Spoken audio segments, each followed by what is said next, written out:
মুশফিক ভাই আমাদের সবারই অনুপ্রেরণা, পরিশ্রম সবকিছু, এর ছাড়া আর কিছু করার কিছু নেই মানুষের। আমি সবসময় মুশফিক ভাইকে পছন্দ করি এবং উনি আমার ব্যক্তিগত একজন আইডল।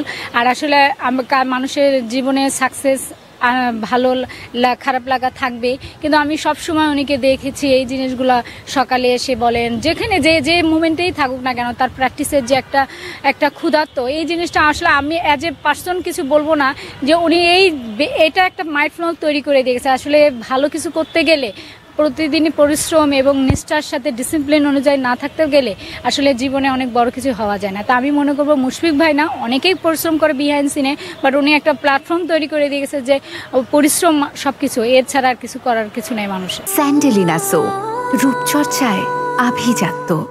মুশফিক ভাই আমাদের সবারই অনুপ্রেরণা। আমি একটা ছোট্ট ঘটনা বলি, যে 2014 সালে আমাদের যখন সেন ডেটস আমাদের কোচিং করাতো, উনি কিন্তু আমাদের ইনডোরে যখন প্র্যাকটিস হতো, আমাদের মুশফিকের একটা সুন্দর ছবি টাঙানো ছিল এবং আমাদের বলতো যে এই ব্যাক লিফট করে আমাদেরকে ওইভাবে খেলতে হবে, এবং আমাদেরকে শো করাতো যে সে কত বড় মানের প্লেয়ার এবং সে কত বেসিক নিয়ে ক্রিকেট খেলে।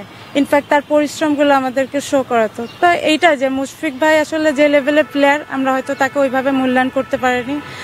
খেলায় আপস ডাউন সবকিছুই থাকে, তো সবকিছুর মধ্যে আসলে আমাদের প্লেয়ারদের আরেকটু সম্মান হলে মনে হয় আমাদের ক্রিকেটটা আরো সুন্দর হতো।